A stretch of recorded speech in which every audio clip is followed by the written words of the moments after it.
Guys, here's the truth. Aaron Rodgers, I'll see you in Denver this next season.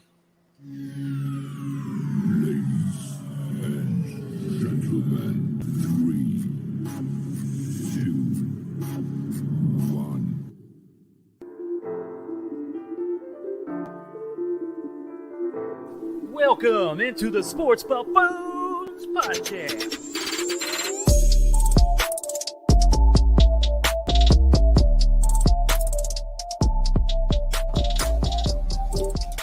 What's going on, ladies and gentlemen, boys and girls out there in the world? Welcome back into the Sports Buffoons Studios out here in Lenexa, Kansas. We got the boys JG. We got Tanner Dawson. What's up, fellas? What's up, everybody? What's up, yo? JG doing the double tomahawk chop. You were doing a lot of that this past weekend, I think, hanging out at Twin Peaks and getting a little crazy watching that Chiefs-Bills game. I mean, it was worth it. So I don't blame you, man. I did what I had to do besides losing my voice. That was the first thing I lost. It's been like 3 days. You still lost your voice after 3 days? It's starting to come back. But, you know, I got to take one for the team, man. Like, I'm in charge of winning games, I feel like. I see. And happy birthday, by the way. So everyone, round of applause. JG birthday. What up, baby? You need another one? We're still alive. On Sunday, I need another birthday present. Another one. Another one. And another one. And another one. That's what I thought. Gosh, I love it. What are you guys sipping on right now? We have a lot to get into today. I just got some whiskey club soda. It's classic, you know. You always do whiskey and club soda, Tanner. Yeah, it's good for you. Get rid of the dark pop, dude. I had to go with the Maker's mark, baby. Maker's. That's good stuff. I'm back on the wild turkey, you guys, because I'm just feeling a little frisky. And 101 is the only way to go. The 81 stuff just isn't enough for me. Wild turkey's never a bad thing. As a true buffoon, you got to get the higher alcohol stuff. Is that right, Jason? Yeah. High ABV. Otherwise, it's a sissy drink. I agree. Anything under 10% is a what do you call it? A sissy drink. A sissy drink. Okay, got you very much. All right, sounds great. Guys, we're going to be talking about, obviously, today, the NFL matchups of the week. You got the championship game, both NFC and AFC, Rams 49ers, Chiefs Bengals. Then we're going to talk a little bit about our thoughts on the future of Tom Brady and Aaron Rodgers for a bit, as well as Jason has a little rant about Big Papi going to the MLB Hall of Fame. So for the first time in a long time, we're going to talk about baseball today. So that'll be cool for a minute, right? Yeah, I'm excited. Tanner wanted to talk about KU, but we're not doing that. Yeah, so. I mean, did you guys not see those games that happened last weekend? Hey, I saw fabulous. With 2 overtimes, Texas Tech and KU. Oh, right? my God. I mean, after a Chiefs win in overtime, then I had double overtime and with Texas Tech the next night. I can't sleep on Monday after that. So it was insane. Our main keys today, though, is we're going to be talking about betting coming up for this weekend's games, weekend's actions. We have the betting lines, we have the spreads, we have the over-unders, we have all you need. This past week, I was 7-1, by the way, of all the calls of the weekend games. And then so far this playoff season, I'm 9-1 overall. So, guys, I'm on the right track. I got 4 more predictions for you guys this evening. So stick around for that. But first and foremost, Tanner, we saw Patrick Mahomes' fiance running around, spraying a little champagne everywhere. Chris Jones jumping in the crowd, pouring a beer all over his face. Maybe you have a little footage of that, Tanner? I don't know. Let's see what I can dig up.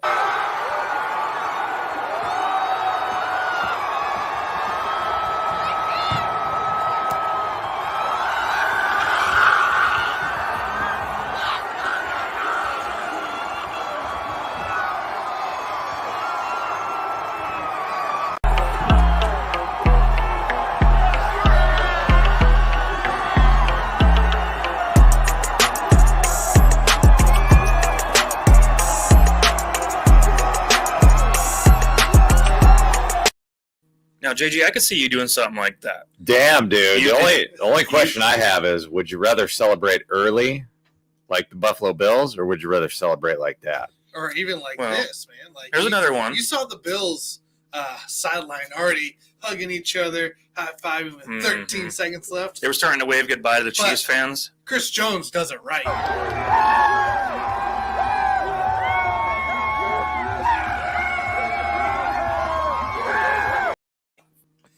I love it. So watching that, you guys, now people were hating on Brittany and all that. And of course, no one said anything about Chris Jones, but, for spraying the champagne all over the place. But my thought then at that point was, what would you rather go home smelling like? A beer, champagne, whiskey, what would be the alcohol of choice to get doused in after a big Chiefs playoff win? I'd go champagne. You like the I champagne? would just do the champagne. And honestly, from the height that she was at, those people didn't really get that much in the end. You got to sprinkle. But you saw how pumped they were. I can't imagine anybody was pissed about that. So. Well, some of the fans are really upset about it, Tanner. What are you going to do, buddy? Oh, you mean the fans that weren't under the spray? Everyone on Twitter is crying You about gotta it. defend? Yeah, get out of here, dude. All right, Jason. What would you better be doused in? Imperial stouts? I'm not gonna go with beer, right? Dark So stats. if I'm in celebration mode, I'm not doing beer. My first choice would be port wine. That way, I knew Port. somebody would be licking it off my balls. And that's going to stain, by the way. So stain your balls potentially. Yes, Port. it just tastes better. It just tastes better. Gotcha. Wow. I like it. See, I would want to say whiskey almost, but I don't know if I want to deal with that I wouldn't wanna on the deal car with ride that. home, if that would be a fun thing or not. I could deal with an IPA, though. If you just covered me in the Calling from Boulevard, I could probably handle that and be happy with my life going home. So that's funny you say that. So actually, the bar of soap I use is an IPA flavor, like not flavored soap, but like type of soap. It's from it's an IPA. That's what it's called. Hey, that And sounds it smells great. great. Yeah, a little hoppy in there and all that kind of stuff. So yeah. Are you guys ready to help the people out there listening make some gosh darn money? Yeah. Let's Yeah, jump right into it yeah. then. Guys, first and foremost, now we're going to start off with the NFC side of things. We got the NFC preview. Rams against the 49ers coming up on Sunday. This will be the evening game of the week, of course. Now, at this point in the season, we have now seen the 49ers win both games in the regular season. Now 6 in a row for the 49ers, going back to 2018 was the last time the Rams got a win. And so there's historically some data there to show that, potentially the coaching is better for 49ers in these matchups because the Rams have a really talented team, and they have for the last few years. And this is going to be a little different this time, though, because it's not easy to win 3 times in one season against the same team in the NFL. It doesn't happen very often, and I'm just curious what you guys think about how this game unfolds. The Rams are -3.5. The over-under is 46.5 on this game. And that was the only thing that moved since the opening line Mm-hmm. is the over-under. Opening over-under was 47.5. So it went down just 1 point. So it then. just went down. Yeah. Basically half a point. I do want to give you guys 1 point. a couple stats before I throw it over here to Tanner. But since returning from the bye week, the Rams have scored 20-plus points in all 9 games to this point from that point going forward, as well as the last 3 times the Rams beat the 49ers, the average score was 69.6. So that's way over if the Rams get win. You're assuming it could be a high-scoring game. So, guys, what are your thoughts on the games coming up as far as the Rams and 49ers here? I'm going to go with my gut here, right? So the first thing you should always do is go with your gut instinct. And the first time I heard about this matchup, I thought about the Niners and the fact that they had won 6 in a row against the Rams. And basically, they own the Rams, guys. Like, the Rams, this is something for the Rams to overcome, even though I'm sure all 3 of us agree, and many of you out there agree, that the Rams are the better team. Mm-hmm. Well, guess what? The best team doesn't always win the game. And so this is not the 49ers' first rodeo against the Rams. They've won 6 in a row, going for number 7. I am actually going to take the 49ers in this game to win. And if I'm looking at the over-under at that 46.5, I'm actually going to take the under. I believe in both of these defenses. I believe those 2 defenses are a wash. And so they're both really good. And I think it's a tough divisional game. That's the thing you got to keep in mind. So what happens when you have these tough divisional games?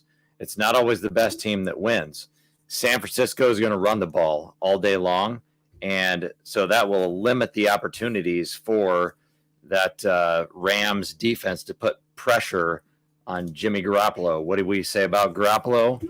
All he does is win. So he didn't win the Super Bowl last time against the Chiefs, but he knows how to win a lot of games, especially in those divisional matchups. So I am going to take the Niners to win the game. I am going to take the under 46.5. All right. Under. I like that. So I looked at trends, right? This is for my view of it. I wanted to check the betting trends going on here.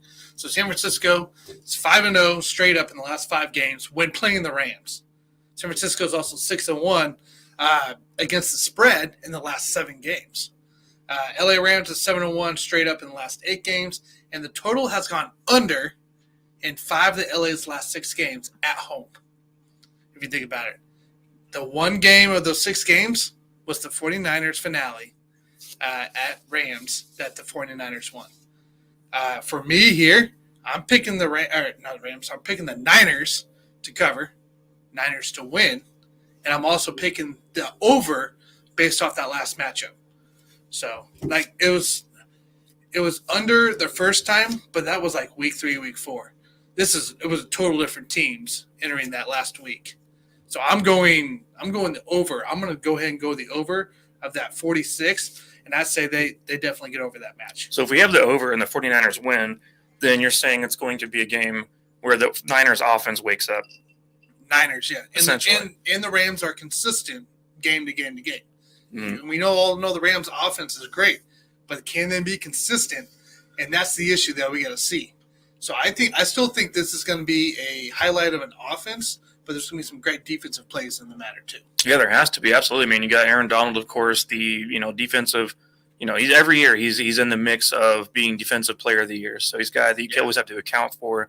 To me, it's going to be a game that comes down to turnovers, decides this whole factor. If Matthew Stafford goes out, plays a clean game, doesn't turn the ball over at all, the Rams win this game. If he goes out, has 2 picks, it's going to be game over. 49ers will have ball control because they are the better rushing attack team. Yes. And so at that point, they will then control and dictate the outcome of that game.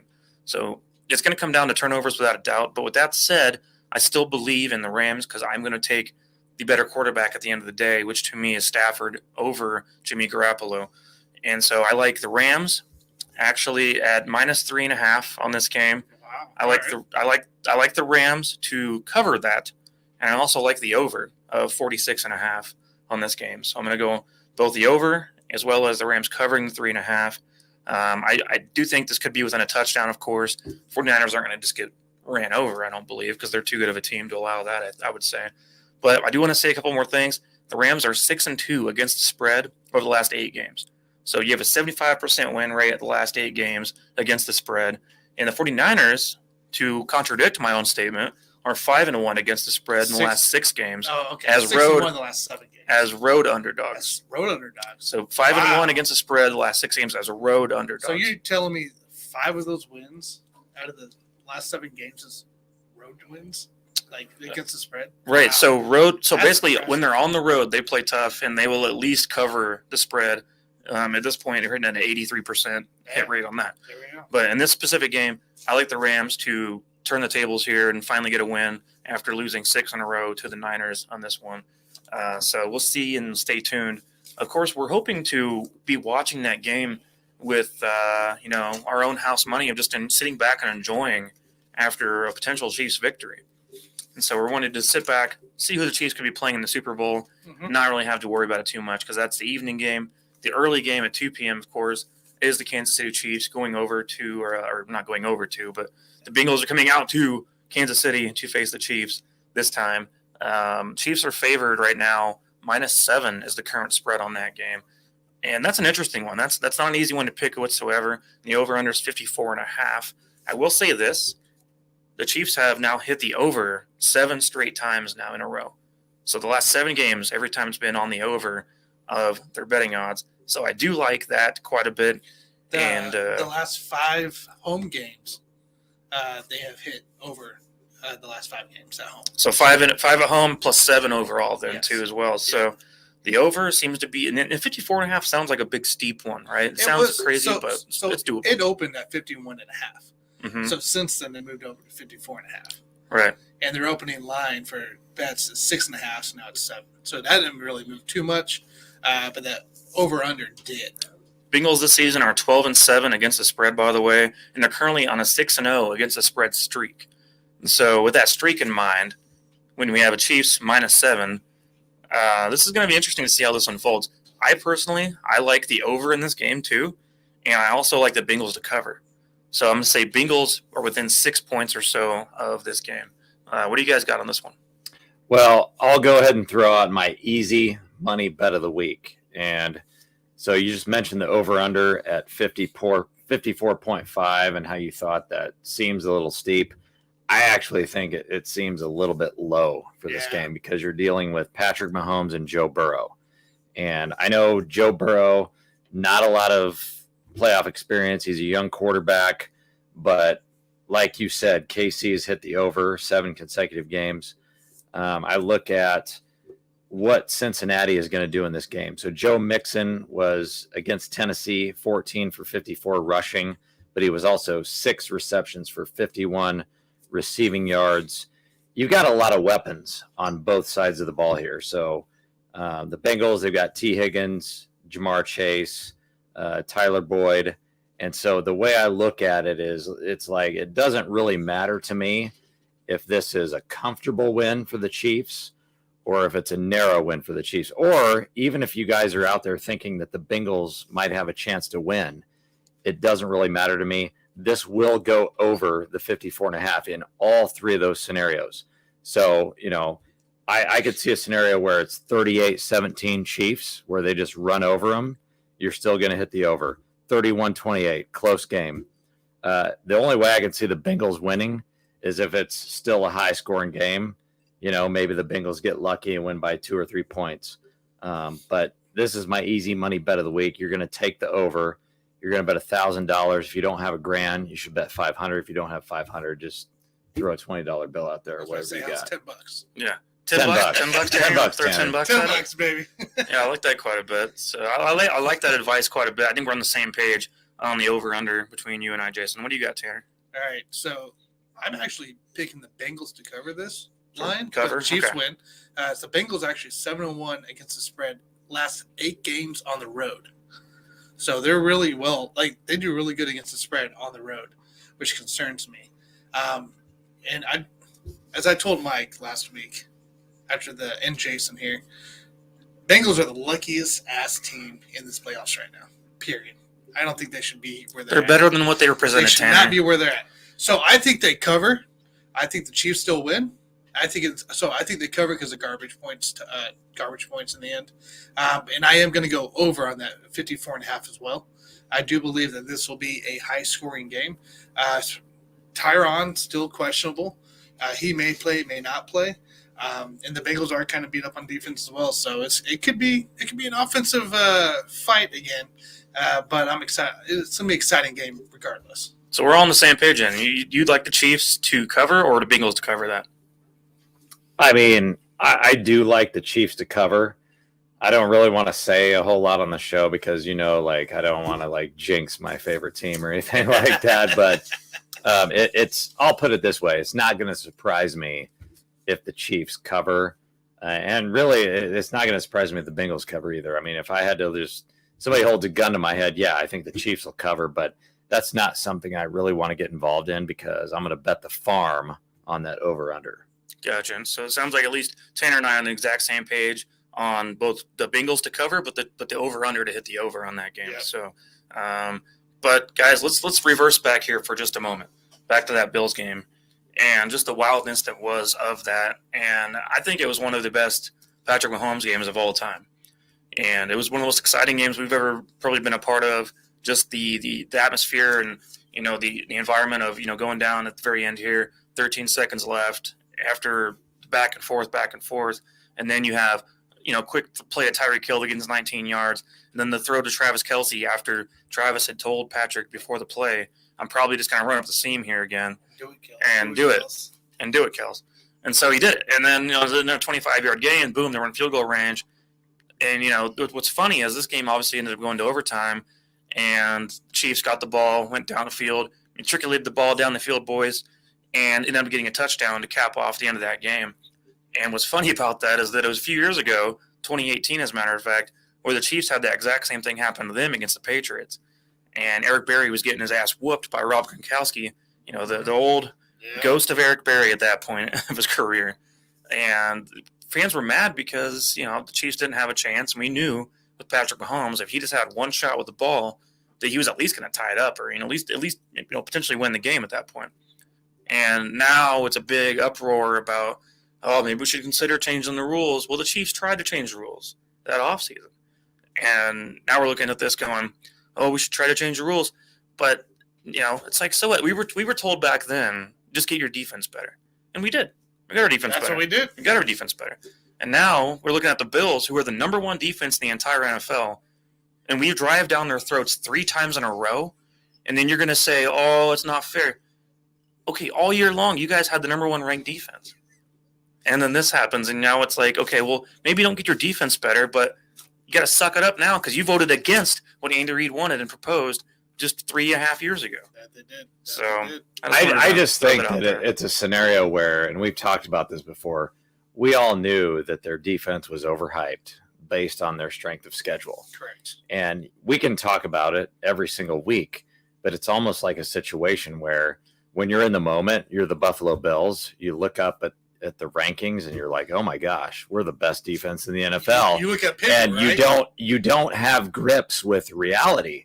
And I feel like they really believed that their defense was that good, and it really wasn't.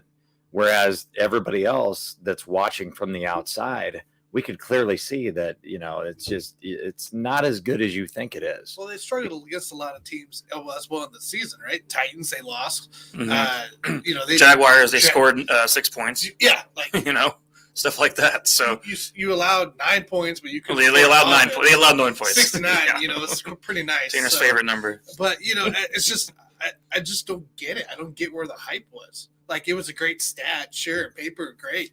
It was a fabulous season for them on paper for who they faced. But you go against a real team, you're probably going to struggle. Yeah, absolutely. I mean, even if the Bills had played the Bengals, that would have still been a game where I still think it would have been a great the game. Bengals end up scoring probably somewhere in the 25-point range, at least in that one. So that still would have been the case to me. And the Bills, I'm not going to sit here and just bash on them and say that they're overrated, because that's a really good team. I was just about to say, Josh Allen, that offense. Yeah. It's fabulous. They are wonderful. They are true. They're going to be battling the Chiefs year in, year out from here on. Because you know why? We play the Bills next year as well as the year after that at home both times at Arrowhead Stadium. So both 2022 season and 2023 season. And they come back. We'll see the Bills back at Arrowhead once again. I don't know how it falls that way every damn year, but it does. And we'll just have to deal with Josh Allen as he is. And, hey, I'm fine with that. You know why? It's good for football. I love it. It's good for football to see these young guys like Joe Burrow, Josh Allen, Patrick Mahomes, obviously. And then, maybe one day we'll get Deshaun Watson. That's what I'm saying. Do we get back. Deshaun back? Maybe Deshaun Watson will gotta come back trifecta at some there. point, and we can really have a great AFC battle of different quarterbacks, young quarterbacks who are worth the crap. Because, good quarterback play is good for football. And so I'll put it that way. And no one wants to go out and watch, really Zach Wilsons of the world go out there and do their thing, or Sam Darnold, MVP Sam Darnold, go out there and F around. We want to watch good quality quarterbacks, right? That's what makes football great. That's what we want. So, anyways, you guys, I just wanted to have a little quick discussion about the By the Chiefs way, and Bills. real quick on that game. How many yards does Stephon Diggs have? Not enough. Like 7? Not enough. How many was it, It's Tanner? like 4 or 7. I think it was like 7 yards. I think it was it 3 catches, 7 yards? Ward But- did a fabulous job against Diggs. Gabriel, yeah, I guess so. Gabriel Davis got 4 touchdowns. Well, you had Fenton out. You had Tyron Right. go out. So Yeah. now the secondary doesn't know what the hell they're doing without at least Fenton and Tyron there, right? So we saw that. Hey, for what it's worth, I think this is a great opportunity for the Bills in the offseason to just look in the mirror and say, hey, how can we get this defense better? Let's take a look in the mirror. We know it wasn't as good as everybody thought.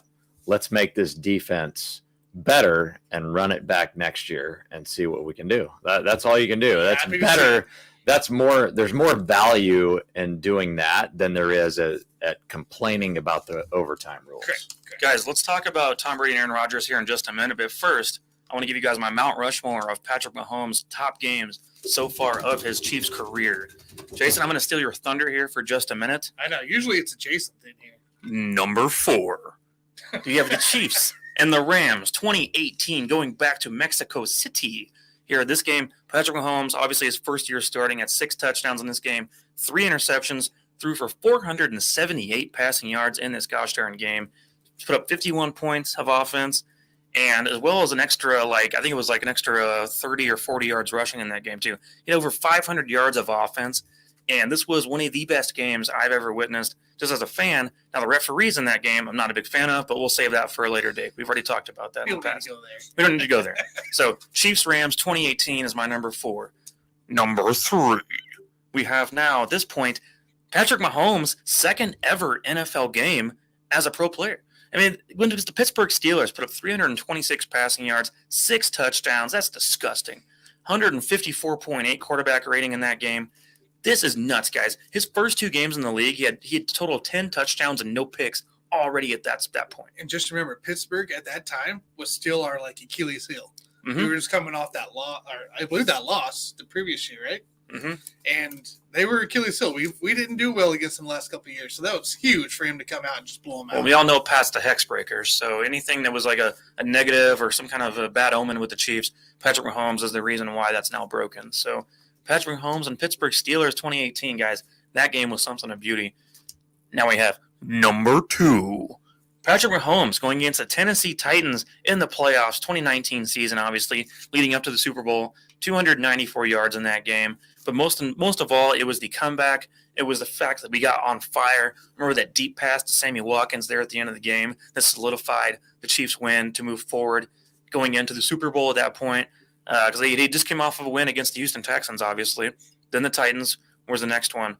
And that was a game where the Titans had the lead throughout most of that game, and then the Chiefs fired back, just like they do anytime really at this point. Right. When they get on a roll, it's game over. Number 1, guys.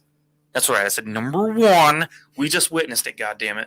It was the Patrick Mahomes against the goddamn Buffalo Bills, 2021 season playoffs, 2022, 378 passing yards, 69 rushing yards in this game. And the guy showed up when it mattered every single time. And this was a vintage, old school, elite, you cannot stop me Patrick Mahomes game. And it's something that I think is beautiful. When you can sit back and just watch it as a fan, say you're not even a fan of the Chiefs, you sit back and watch it as it is, you have to appreciate what the guy's capable of doing. And it makes you sit back in awe. And it's unbelievable what he's capable of, because especially coming from, our fandom, dealing with Alex Smiths of the world and stuff like that, it's like, well, that's not going to work. And Patrick Mahomes can go out there and say, we're down by this much. We're down by 20, and we're down by this. We have 13 seconds left. Doesn't matter. You're going to come back in and win that goddamn game. And like Andy Reid said, when things look grim, be the grim goddamn reaper. He wouldn't say that because he's Mormon. So, but guys, anyways, that's my Mount Rushmore of Patrick Mahomes games to this point. Best games of his career, in my opinion. Of course, some are more debatable than others because the dude's put up amazing numbers in his career at this point. So pretty phenomenal. We could probably pick out a few more here and there to add to the mix, and probably fit in right away. So, yeah. Hey, we did have a comment. I don't know if you want to get into it right now, but AC did comment, said, "Hey, did you speak on the refs for this next game yet?" No, not yet. Referee's coming up for this weekend's game. Bill who do we have? Yes, Bill Vinovich. He actually has the fewest penalties thrown all season long, correct? Correct. All right, so I think that's something to look forward to. Last week we had John Husey. Obviously, he did a great job. Shout out to the refs for the first time ever. They threw 5 penalties all game long. They did not dictate the outcome of the game, which is the most important thing to me. And Bill Vinovich coming up in this game statistically has thrown the fewest flags all year long, so that's going to be cool. Obviously, Super Bowl referee will be Ron Torbert. Ron Torbert will be back once again. That's right, the Ron Torbert who gave the Chiefs a big dick in the A just a few weeks ago against the Bengals. So he'll be the Super Bowl referee. We'll worry about that when that time comes. But for now, I'm happy with the outcome of what we got in the AFC Championship game. Right. We'll deal with it when we get there. Yep. Guys, so let's talk about a little Tom Brady and Aaron Rodgers' future comings in this league or out of the league. Let's figure this thing out real quick, because Aaron Rodgers obviously has been now going around making his media rounds with their boys over there at Pat McAfee and all that, because that is the most comfortable podcast in the world. He makes people feel comfortable and appreciate him, and I love his whole style. Pat McAfee is amazing at what he does. Phenomenal. He is one of the best personalities in all of sports talk, so big applause to him for what he does, and all the haters can just suck it. So Rodgers, now you said recently, Tanner, what did you say to me earlier about he might eventually make a decision on the show? Is that right? Correct. Yeah. So his show, or when he appeared yesterday, he towards the end of actually was an hour interview with him, by the way, a whole hour. Whole hour, Of just Aaron yes. Rodgers. So I mean that's the Phenomenal. comfortability aspect of trust.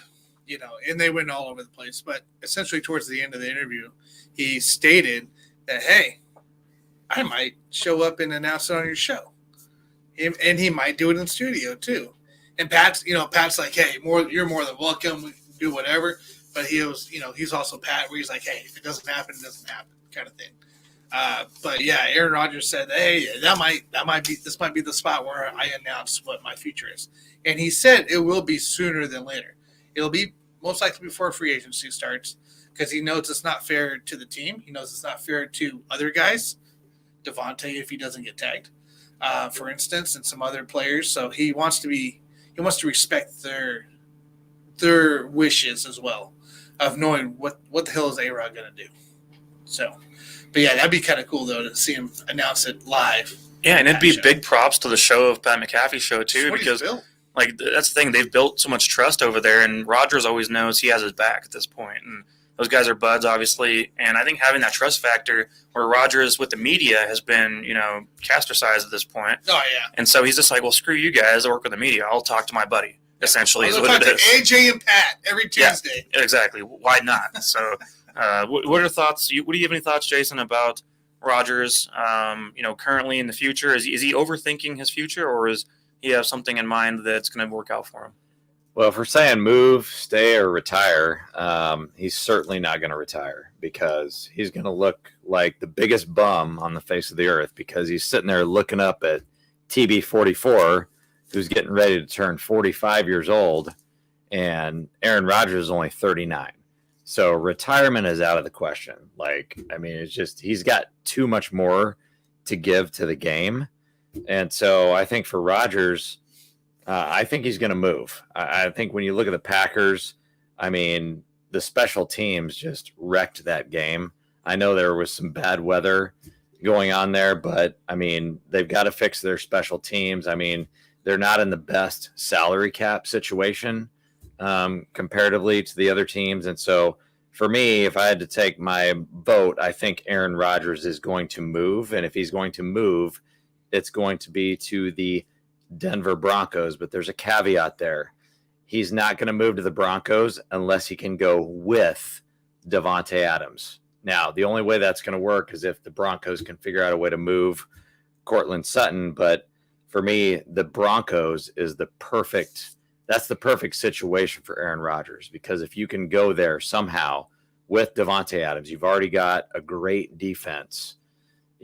Aaron Rodgers clearly stated that he does not want to be a part of a rebuild. Well, Broncos are not going to be a rebuild if they bring in Aaron Rodgers, but I think he's going to demand that they figure out a way to bring in Davante Adams. Yeah, the Broncos kind of started their rebuild when Peyton Manning left. And so that's a team right now that could win games pretty easily if they had a proper quarterback. So I like that fit very, very well. My thought would be then if you could send Courtland Sutton to Green Bay and also, do the swap of Davante Adams and Rodgers together. But then they're going to want draft picks. The Packers are going to want draft picks. They're going to build for that future. And I think it's going to take at least 3 first-round picks for that trade to go through, as well as Courtland Sutton be shipped over too. I have no problem with that, because Aaron Rodgers is 39 years old, and if Aaron Rodgers and Davante Adams can somehow be there for 3 to 4 years, then I don't really care about the 3 first-round picks. Yeah. If you can make that happen. He's 39, but here's the thing: he's the most efficient quarterback in the entire league when you look at touchdown to turnover ratio. And so at this point, he could play till he's 44, just like Tom Brady, as if he wants to. Now you got to figure out, where's his mentality at right now? Is he want to stick around this league for longer, and especially in this very politicized league that we deal with now? Because I think in some ways he might be getting sick of it. I honestly do not care about his mentality, because when you watch the chemistry with him and Davante Adams on the field together, it's just like a marriage made in heaven.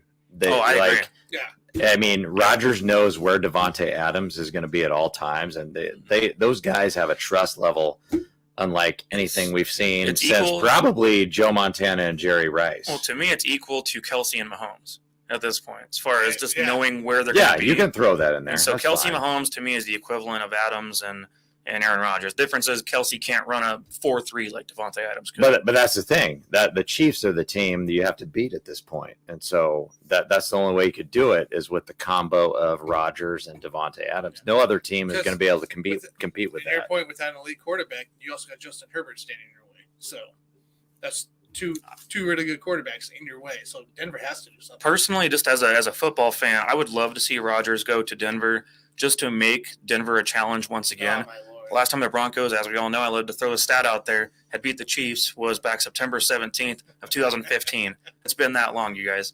And so I think that's something I would love to see them at least compete here and there with the Chiefs. Now, once we get to the playoffs, it's all game over, just win games. But, I think it'd make more fun, at least, of those games, because right now it's just too easy, in my opinion. You walk, it's the Broncos again.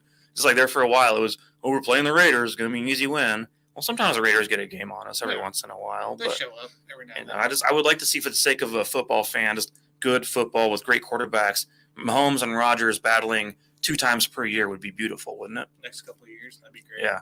Yeah, So- I would love to see it, but the only way that my pipe dream would be complete is if we see Aaron Rodgers on the Broncos and Deshaun Watson on the Raiders.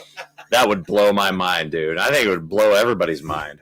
That'd be fun, wouldn't it? That'd be a crazy That'd be division. amazing. One hell of a You talk about conference. battle tested? We got no problem there. Well, the whole division be beat up, so you get to the playoffs and you're screwed. We're all They're all tired close of to beating each other up at 500. that point. So All right. are we all in agreement now about Rodgers? No. Okay. What you got, Tanner? So Rodgers, on his interview yesterday with Pat, talked about what kind of, not really what he's thinking, but what he's leaning towards. AJ and Pat. You got to get your eyes for your whiskey for this one. Huh? Time for another glass. Oh man, AJ and Pat kind of asked him about it, like, "Hey, are you going to go somewhere? Or are you not?" And Aaron actually upset that going somewhere is not really in the future. It's not really going to happen. So he's not looking to really leave. So there's 2 options now. Does he retire? Does he stay? Devontae's going to probably get that franchise tag. I think he stays this year. But I would not be surprised if the guy retires just because there's so many opportunities he has out there to stay within the game. Also, is it Jeopardy, right, that he's got on? Jeopardy? Is it Jeopardy? He's on Jeopardy now? He's not going to make any money doing that, dude. Well, no, he don't care. That's He's not made enough enough money. money. Who cares? He said there was a blast. He had a blast during that. But I don't think – I just don't think he retires. I think he stays with Green Bay, stays with Devontae. And he, like I said, he stated, he goes, I'm not really interested in leaving at all. It's not going to – he doesn't – Yeah, but you're assuming that they're going to sign Devontae and wreck the Franchise rest of tag. that fucking roster. Franchise tag. 1 more year of Devontae Aaron. Franchise. They're going to franchise tag Devontae. Who else is going to franchise tag? Mason Crosby? Get out of here. It's going to be Aaron Rodgers, Devontae once again in Green Bay for next season. And then after that, the guy's probably gone. He's probably going to retire. Give him 1 more year. And then One more retire. year. Retire. One more year. That's my thought. of Run Aaron it back. Rodgers. Run it back. It'd be pretty wild to me. Based on his interview yesterday, that's what I'm taking away from it. Gotcha. Well, that's good input, Tanner. I appreciate that. I mean, it's hard to say right now because obviously he made a tweet during the NFL draft just back this past April about, hey, it's looking like good weather in Denver today. Obviously, that was But during a time us- period when they were not getting along They're very not well. on. He says it's a total different. He's also making it known that he would like the idea of Denver. That's obviously in his mind. If he had to go somewhere, yeah. Exactly. And, obviously Elway being Elway, he can't draft anybody worth a shit. So he'll go ahead and just pick up another quarterback that's been around a while to go win games with. So Well, you don't like Drew Lock? I mean, come on. that Drew Lock might be an okay backup for the next 5 years, but it's probably going to be game over for him at this point too. So, anyways, guys, so we got 2 Denvers and 1 stay in Green Bay. Is that right, Tanner? That's right. Guys, what about the Tommy boy, the guy who led the NFL in passing yards, who at 44 years old is still playing as a top 3 quarterback in the league? Where is he going to go, or is he going to stay, retire? What are your thoughts on what's going to happen to Tom Brady? Tommy boy, he's got a lot of thoughts going through his mind right now because his wife, Gisele Bündchen, is desperately trying to get this guy to quit. But the problem with doing that is that you've got a guy who is a football savant, and he is addicted to the game, and he's got a Tampa Bay roster sitting right there that he does not want to leave hanging next year. And so my vote is that TB 44, soon to be 45, is going to stay in Tampa Bay. I do love the idea. It's a very sexy idea of him going to the 49ers because his parents live out there. But the issue is like, that's a very difficult division. That's not an easy road to travel through. I like the idea of him replacing Jimmy Garoppolo, who he hated when Jimmy G was on the Patriots. But I just don't think that's going to happen. The best option for him is going to be to stay in that crappy ass division, which just so recently lost Sean Payton as a coach for the Saints. So now you don't have Sean Payton over there. It's a shitty ass division. I mean, that is the easiest path in my mind. It's a great roster. And so I think Tom Brady is not going to retire. He's not going to move. He's going to stay in Tampa Bay for at least one more year. Yeah, and here's the thing. Chris Godwin being gone from the team hurt them quite a bit here in the playoffs, and as well as Antonio Brown walking out on the team. And so Godwin's going to be back this next year, so there's no concerns about that, I don't think. They're going to find a way to keep him around on the roster, Tanner. And so I think that Brady still has quite a awesome arsenal coming at him. Now, Gronk will be a year older, but they still have O.J. Howard and Cameron Brate they can work with and maybe even draft a guy. Who knows? But I think that this is probably his best opportunity to have continuity within this team. Stay there. Don't just go somewhere else and restart over again and go to some team that's already stacked, because most teams are already stacked, have a quarterback worth of crap already. It's like you can't just walk in and be like, oh, I'll take over the team. It's like, you can't walk up to the Chiefs and go, oh, I'll play for you Didn't guys. he try that the first time around with Las Vegas? And Las Vegas is like, oh, no, we'll stick with Carr. Well, that's because Oakland / Las Vegas is stupid. So they don't know what they're doing with that whole organization anyway. So, but I think the best bet for him, he's not retiring. The guy just had one of his better years statistically ever, and I think he needs to have at least one more year to play, because this team wasn't that far away from being back where they were a year ago. If you have a healthy Chris Godwin and a healthy AB, what we saw this past weekend might end up differently. And so they're not going to have AB going forward, but they could also fill in that spot with someone else that's worth the crap that will actually show up to games and stay for games. And so I like Brady to stay in Tampa Bay, and he'll be back in the playoffs again next year. Yeah, I definitely like him to stay, but just keep this in the back of your mind. Like, his idol was Joe Montana. Joe Montana went to a second team and made it to an AFC championship game. Well, Brady's already been on that second team and won a Super Bowl. So what's one way that he could outdo his idol, Joe Montana?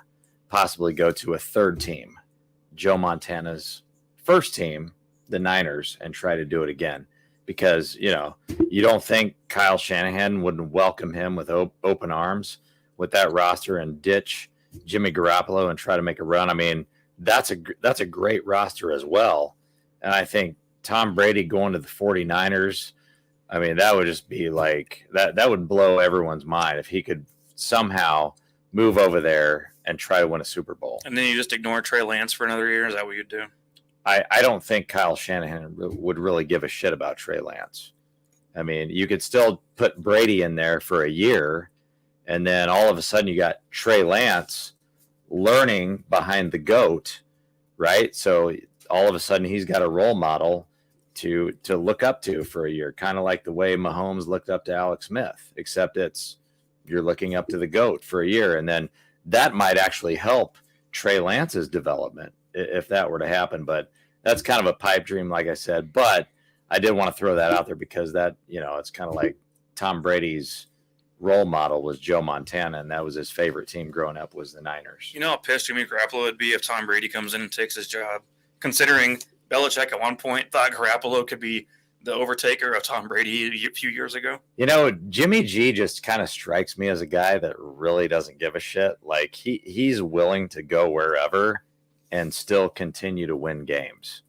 I mean, nobody expected him to do shit in San Francisco. He made it to a Super Bowl as what most people would agree as a average or below average quarterback. And so he kind of strikes me as a guy that just wants to go with the flow, and he wouldn't really care if he went to another team. And I think he would still continue to win games wherever he goes. He reminds me of what Alex Smith was with the 49ers as well, where it was like the guy had a really great defense back then with Patrick Willis and Navarro Bowman running the show, and then a great run game with Frank Gore, and then Michael Crabtree, and Vernon Davis, of course. But it's like you have all these weapons and all this, and Alex Smith was a very average quarterback with the 49ers. He got better under Andy Reid. But Jimmy Garoppolo, to me, is the same kind of thing where it's like he wins a bunch of games just like Alex did, but you're not winning because of Jimmy Garoppolo. You're just winning with Jimmy Garoppolo. So it's a big difference. We could plug in anybody out there and probably win at least 10 games. So, Tanner, what are your thoughts on Brady? I think it retires. I think it's done. This is it? This is 44 and done after an MVP-type season? Yeah, basically kind of it's on Instagram quote that he did the other day, too. Kind of indicated a thank you to Tampa like he kind of did with New England. And I'm showing it right now on the screen here. And I'll let you guys go to Tom Brady's Instagram to check it all out. But essentially, there's also more on the man in the arena quote he did recently as well. So, but I don't know. If Giselle's getting in the way, Tom Brady's been around for, 22 years, right? If he was going to get that extra ring, he would have done it by now. I feel after a depleted O-line, depleted receivers, and Buccaneers are under the gun right now in the salary cap, right? They just did everything they could to keep the same team they had for the Super Bowl year for this year that went on, and they couldn't keep everybody healthy. I don't think people stay. I don't think Godwin stays. I think there's a lot of movement happening. There's even chats in that area about Arians possibly moving on.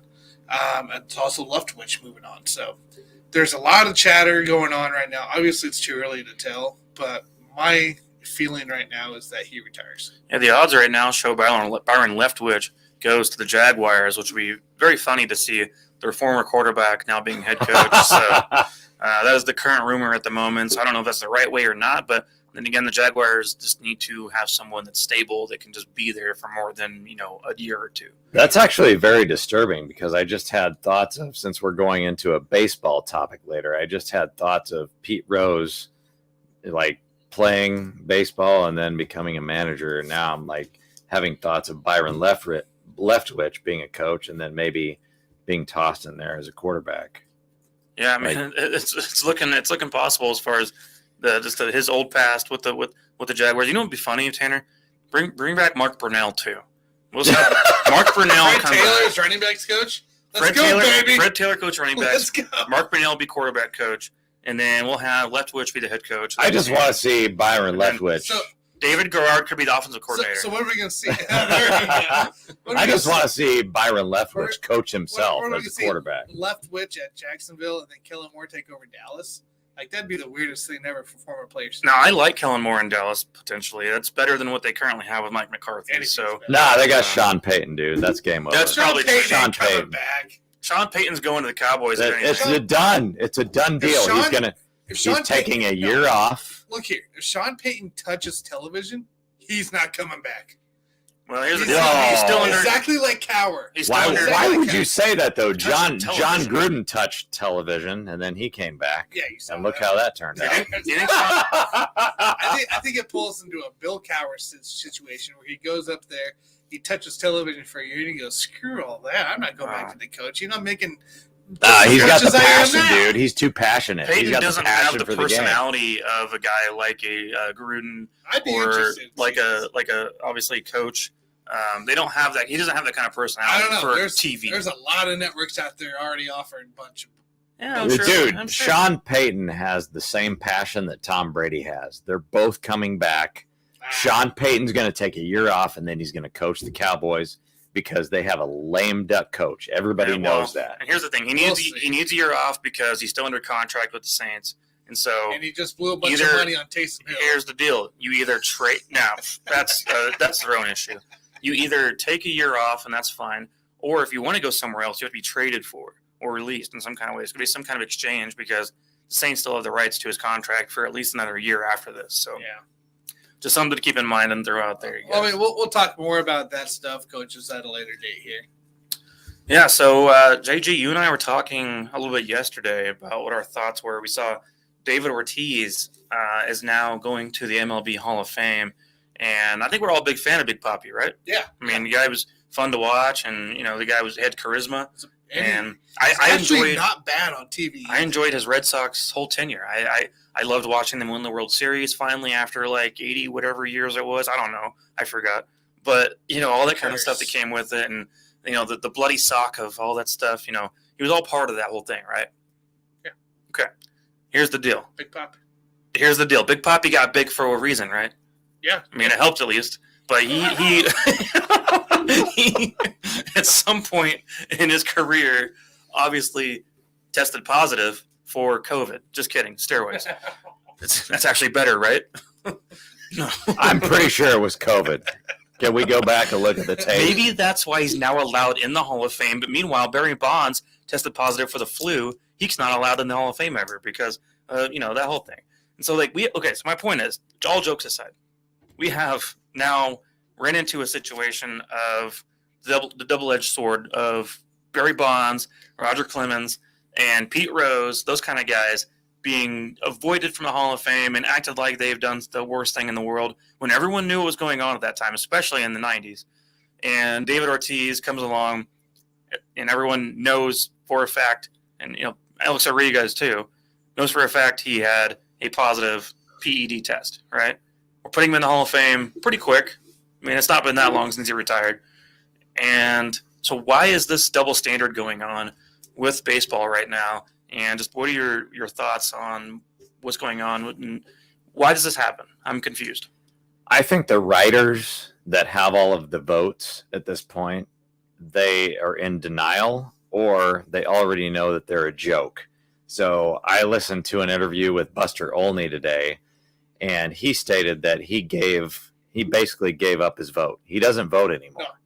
Because I think Jeff Passan also gave up his vote. I'm pretty sure. Yeah, so these guys know that these writers that make the decisions on who goes to the Hall of Fame, it's a complete shit show, and everybody knows it. And so when you look at a guy like Ortiz, obviously, all of us sitting here, nobody's going to sit here and tell you, no, he didn't deserve that vote.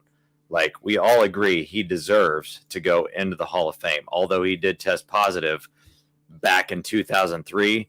That was supposed to be confidential, but somehow it was not confidential. It's always confidential. And so you look at guys like Barry Bonds and Roger Clemens.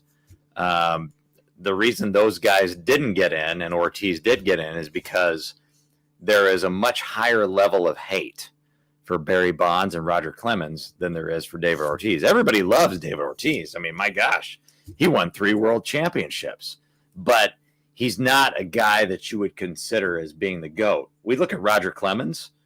A lot of people our age view Roger Clemens as the greatest pitcher they've ever seen. A lot of people view Barry Bonds as the greatest hitter that they've ever seen. And so there's, when you get to that level, there's a much higher level of hate based on their skill set. And so my vote is that you got to let all these guys in at some point. Okay.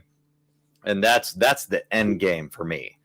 All of these guys will eventually be let in because that's the only way to do all these guys right. When they're dead, they'll get in. They'll get the sympathy vote and get in. Sure, but my point is eventually they're all going to get in. But the problem is, you look at all these guys. You already mentioned it, Mike. Alex Rodriguez, Sammy Sosa, Mark McGwire, Mike Piazza, Pete Rose. For my personal opinion, Pete Rose has been waiting for this moment since 1992. Yeah. So you can't let any of these guys in until you let Pete Rose in. He is the first guy that must go in. And I'm not going to sit here and tell you that he's the greatest hitter of all time. We all know that's not true. My bad. Mike But did get in. I forgot. He actually did get in. Mike Piazza? Yeah. Sure. It was a big controversial But one. my point is that we all know that Pete Rose is not the greatest hitter of all time. But he is the hit king, and he is a first ballot Hall of Famer. And nobody would argue that he is a first ballot Hall of Famer. He's been sitting there waiting since 1992. Yeah. So the only way that you solve this is that you let everybody in. The problem with that is that Pete Rose has been waiting like at least a decade more than all the rest of these guys. Mhm. So he's been suffering through this longer than anybody else. He cheated, and it was a different type of cheating. But let's just say they all cheated, right? You got Pete Rose sitting there. What did he do? Oh, big deal. He gambled on a game. Okay, let the guy in, right? Sure. I mean, He's one of the best look, hitters ever. Any entrepreneur is gambling on himself. And essentially, Pete Rose was doing that same thing, gambling on his own team, gambling on his own performance. What's the big deal? When you go look back at it that way, I have no problem with what Pete Rose did whatsoever. I think it should not be held against him. It was just a fact that the rules stated you're not allowed to gamble as a professional athlete. But you look at what he did on the field. He never, to my knowledge, he never did steroids when he was playing. So who really gives a shit what he did as a manager? You got to let him in before you let in guys like Bonds and McGuire and guys like that who did things that affected their play on the field. Mm-hmm. And so the only end game to this is you let them all in. The only question is, how is it going to happen? Okay, but they're all Hall of Famers. Nobody would ever dispute my that. issue now is, though, why is there different rules for different guys? Because we all know David Ortiz had a positive PED test, but yet we're over here talking about Barry Bonds and everything, Mark McGuire, all that. Why do those guys not get clumped in with David Ortiz? Why is he separate from all I can't that? really say Sammy Sosa. I could probably say Mark McGuire in this category. So I saw a tweet. It's kind of interesting when I read it. But it was basically listing out each guy that hasn't gone in the Hall of Fame yet. A-Rod, Barry Bonds, some other guys. And it was, did this, has this record. Was a dick to the media. Was a dick to the media. Was a dick to the media. Poppy, great, fabulous, wonderful. Okay, all the way around. I'll just say fuck the media. Who cares what they think? But that's the thing, is they have the vote. If they have the vote, this is going to be the issue. Sure. What happened with T.O.? Why wasn't T.O. in the Hall of Fame right away? Because he was a show, and people didn't like it. The voters didn't like him, and that's why T.O.'s like, I'm not going to your Hall of Fame deal because I'm already in the Hall of Fame in my house. So, but here's the other thing with David it's the same damn Ortiz. thing. If you let him in and you're a writer and you have a vote and you really, really like David Ortiz because he was nice to you, this is another way to shun guys like Barry Bonds and Roger Clemens who you hate because you're just basically thumbing your nose to them because David Ortiz did the same thing, but we like David Ortiz. We don't like you. We don't like you, Barry Bonds. We don't like you, Roger Clemens. So you guys can all go to hell and wait another 10 years. Guys, it's a very soft world, though, if we're allowing the media and their feelings to be affected by way they're treated by a certain player. Performance on the field should always matter the most to me. Just like T.O., for instance, as you just mentioned, T.O. is one of the top statistically 7-8 receivers of all time, and so that should have never made an impact on him at all. The biggest impacts you get out of this is off the field issues, mainly, right? If there's any charges, misdemeanors, whatever the hell it was, or steroids, right? PEDs, and you weren't treating the media right. You wouldn't answer the media. Poppy answered the media, and that's why he was highly favored. And they're like, "Oh, okay, whatever, forgive you." Wait till Rodgers retires, gets the Hall of Fame vote, and it depends who's in there. Who's making the vote? Well, hopefully Pat McAfee is, so that way he can get in when he deserves to in 5 years. It's unfortunately comes down, aka why Buster gave up his vote because he's like, this is just both. It's a joke. It's a joke. Right. It's a joke. They're all going to get in. Everybody's going to get in. Just another reason why everybody says baseball is failing. It's because of crap like that. Let's not turn the Hall of Fame into the Pro Bowl, where it's a popularity contest of who's a nice guy. It needs to be a thing where the best players deserve to be in the Hall of Fame. At this point, none of those writers should have any votes. This should be a player. Like, it should be former players, either former players and or current players should have all of the votes because the writers are a joke. They don't know shit about baseball. All they know is how they hate all they know is how much they hate a certain player personally. They don't care about what they did on the field. It's a personal issue. And that's why all of their votes should be taken away permanently. We shouldn't let their feelings and all that affect the reality of where we're at within, the game. So, guys, any final thoughts before we wrap it up here? Man. Rock Chalk Jayhawk. He says Rock Chalk Jayhawk. I say I think Mizzou won recently. Did they beat Auburn? I don't know. I don't know. What? Maybe, I think I'm making that up, Terry. No way. Maybe it's wishful thinking. Well, I don't know. they were only down by 1 yesterday, so. Who knows? How about Norfolk State? Did Missouri ever beat them? I missed out on that. I think they still lost again. They still lost. They'll lose. They'll lose again if it ever comes down to it. So no, I have full faith in Missouri to lose every game that they need to be losing in all kinds of tournaments. So, That's good stuff. but guys, before we get out of here, I want to give a big old tomahawk chop for you out there. Chiefs coming up game 2 p.m. Obviously coming up against the Cincinnati Bengals. As we all stated earlier, Tanner and I, we were on the same page. We got the Bengals covering. We got the over on that game. Yes. So, anyways, guys, if you want to check back in at the beginning of this show, we put our official easy money bet of the week out there. JG did, and so check back in out there and give us a like and follow. And we'll be here every damn Wednesday, guys. We ain't going anywhere, even in the off season. That's Even right. in the offseason, we're going to be talking Chiefs, talking We'll be draft, here. talking free agency, talking baseball. We're talking everything. God damn it. All right. Well, that's it. I'll see you all on the next one. Go Chiefs! See you guys.